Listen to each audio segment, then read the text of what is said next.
Hello, everyone, and welcome back to Kasha Sewing and Fashion Central. My name is Brenda Holtz, and I'm here today to share with you some more need to know basics. And today I'm going to be sharing with you the cutting tools that you will need in order to be able to do what you love and love what you do. Because cutting is going to be very, very important when it comes to putting together your garment. Now, I'm going to go ahead and show you what I have here on the table and go through it so that you'll know exactly what you can and cannot use. A lot of it is optional. You get just the very basics so that you'll at least be able to go through your projects without having to go out and buy something new, because you don't need everything, but I'm going to give you some options today. So I'm going to start first of all with your shears, your dressmaker shears, your cutting shears, because there is a difference. I know most people have scissors at their homes, but not every pair of scissors is used for sewing. So I'm going to show you the difference in between all of those, okay? So today I'm going to share with you, now these are dressmaker shears, and these are 10 inches. And you can see that the handle is bent a little bit here. So that's bent here. And these are used for dressmaking because you're going to be cutting along the edge of your fabric, and they need to kind of lay pretty straight. So whenever you're cutting, I'm going to show you that so you'll know how to cut, because sometimes we think we know how to cut, but we really don't, because we learned how to cut with scissors ever since kindergarten, and so we never really got the process of how it's done. So I'm going to show you just quickly how to cut, because when you're cutting your fabric, you're going to cut with long strides, and you're never going to cut to the end of your scissors, because what you're going to do is you're going to slide, cut almost to the end of your scissors, then open your scissors up and slide it forward, then cut almost to the end, up and slide. So I'm going to cut this line here, because if you do cut to the end of your line, you're going to get a lot of little chippies in your cutting. So when you're cutting, let me see if I can get this. Okay, right here.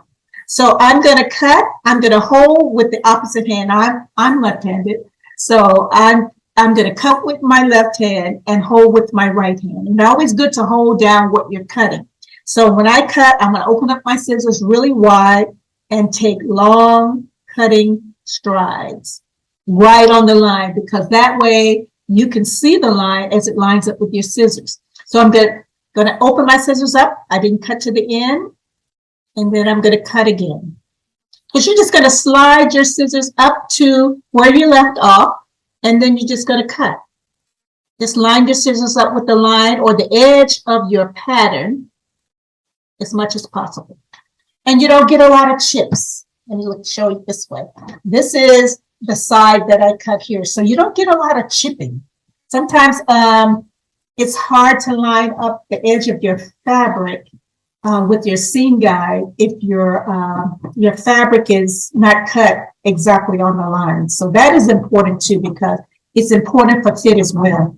Now I have the same pair of scissors again, but I use these for paper. You never use the same scissors for fabric and for paper, because your dressmaker shears, and sometimes they're very expensive, will get really dull, and you have to have them, especially these, I have to have them professionally sharpened. So you don't want to have them professionally sharpened if you don't have to. So get another pair of scissors. You don't have to get expensive ones. These can be used like this. You get these from like the Dollar Tree or something like these. Can be used for cutting paper, because if you're pattern making, you're going to be cutting a lot of paper. So you can use scissors like this to use for pattern making, for cutting pattern. And another thing I want to mention about scissors too, because not all scissors have this, but these scissors are molded to your hands. Now, actually, these are right-handed scissors, and I'm left-handed, but I can use them because the holes are big enough. So it actually should fit onto the palm of your hand like this, and your fingers should go in the other one. So you never cut like this, because it is very difficult on your hands. It's very difficult. This is more comfortable when you're cutting, when you have your scissors here with your fingers in here and your thumb in here. Okay, so I'm going to show you those other scissors. These are Fiskars, and you can get shears, and you can get them right-handed or left-handed. But these are a little bit more molded to your hand, so I really can't use these on my left hand because of the way it's molded. I can cut, but eventually it would just really hurt my thumb if I used them on a regular basis. I would have problems with my hands if I use that. So make sure that if you get scissors like Fiskars that are molded to your hands, that you get the right hand, whether it's right or left. Okay. These scissors here, these are Gingher scissors, and they're quite expensive, and you don't have to have really expensive scissors. These are 8-inch scissors, but they have the same type of molding so that you will be able to cut. I said cut, cut, cut, and it holds the scissors up because they're bent. You can cut more evenly with your fabric and your pattern. So that is your 8-inch dressmaker shears. They're basically the same as this. It's just that these are shorter, these are longer. Now these are also Gingher pinking shears. These are Gingher pinking shears, and they have the little serrated edges. So these are basically used if you don't have a serger, or if your machine does not have a overlock stitch. You can also cut the edges of your seam allowances to keep the fabrics from raveling. Now, this is somewhat antiquated nowadays because nobody's really using pinking shears anymore, because we do have now the newer sewing machines, a serger stitch that you can also use. Or if you have a serger, that's what you use instead of a pinking shears. But they are available if you would like to have them. Also, we have like nippers. Now, nippers are little scissors they're handheld scissors that you can use at your sewing machine. So you put it on your ring finger and you just push it together like this, and it cuts little threads. So if you have like threads that are, just hanging out all over the place, you can just nip them just like that with these little nippers. Now, you can use these at your sewing machine because you're always going to need a pair of scissors at the sewing machine. So these little scissors will work. They don't have to be very, very expensive. You can keep these like really close to your sewing machine. So they serve the same purpose for cutting threads at your sewing machine. Now, I like to use these scissors here at the sewing machine. These are my favorite because they're not molded to my hands and I can use it either right or left. But these are actually grating scissors. They have like sort of like a little duck bill on these particular scissors, but they're used for grating. So when you're cutting a seam, you can get in there really good without, it kind of hindering you from cutting, because you have that little duck bill that keeps things from rolling over. So I just kind of like trim that little stitch, and it's easier to do than maybe using something like this. Sometimes it's okay, but when you have to have layers and layers of seams that you need to trim, like with a collar where you have the two collar pieces, maybe an interfacing that you may have to trim. So you got 3 layers, and the purpose of layering and grading is so that you can eliminate the bulk in a seam so it doesn't be bulky. So that's the purpose of grading your scissors. But I keep these in my pocket. I really like that. Then you also have like the rotary cutters. Now, for beginners, if you don't know how to use a rotary cutter, I suggest you stay with the scissors. The rotary cutter, they use a lot for quilting. But since the rotary cutter comes out, I always use this to cut out my patterns because it's a lot quicker, a lot easier, and a lot more accurate. You don't get a lot of chipping unless you go back and forth. Remember, when you're using a rotary cutter, you're going to need a mat, and you're also going to need to go just forward. Never go like this unless your blades are dull. then you need to put in a new blade because you shouldn't have to go like this. It's not a pizza cutter. It is very, very sharp, so you always have to keep the safety on. That's this little thing that slides up and down. It exposes your blade, and then you slide it back up to close it up because it is very sharp, so you have to be really careful. So if you're a beginner, I suggest you stay with the scissors.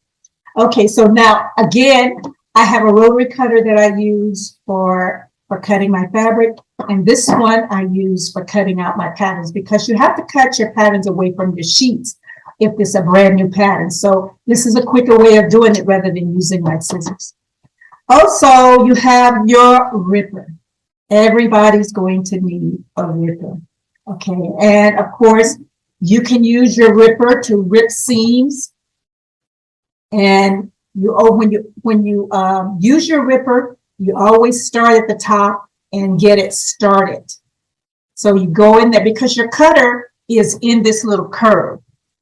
You see the little curve? That's where your blade is. So when you're cutting with the ripper, you can use the point of your ripper, but the blade is in the curve. So you can use this by turning the ball, the red ball, down as you rip, and it will go ahead and cut your seams. Now, this is just one way of ripping, but it also prevents you from cutting, because if you're not very accurate with the ripper, you can cut your seams and then you have like a little hole in your garment. So you just put the ball of it down and then just kind of like slide it forward, and it cuts very, very, very good. You can cut and pull, or you can go ahead and sometimes if you're accurate and you've done this a lot, it's a lot faster than trying to go through every little stitch to try to pull it out. So I like to cut and then pull a little bit, cut and pull, cut and pull.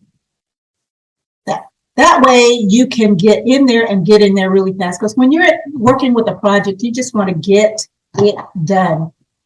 Now, another cutting tool I use for ripping is a razor blade. And you can use a razor blade pretty much the same way. It will rip out your seams pretty fast. But the thing about it, you have to be really careful with that too as well, because you can also cut your seams.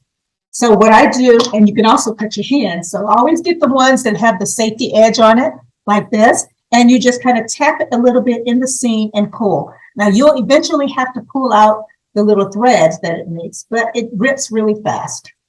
Just tap and pull until you get it done. So there's your razor blade.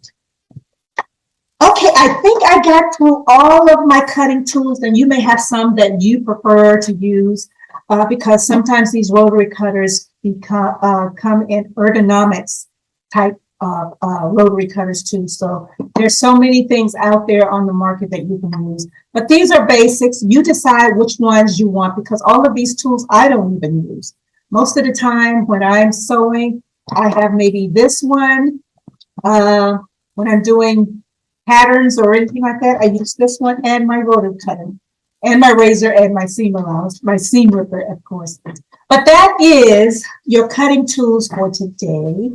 I suggest, if you have not started your sewing journey, to go to my online courses, my Sew Amazing online courses, because they will take you from beginner to advanced class, and you will get a lot of this information in the courses, as well as some basic techniques that you need to know in order to get your journey started. So check out the link below on my Sew Amazing online courses and go in there and check it out. So that is basically all I have for you today. So I will see you next time, and I will be able to show you more tools of the trade. Bye for now.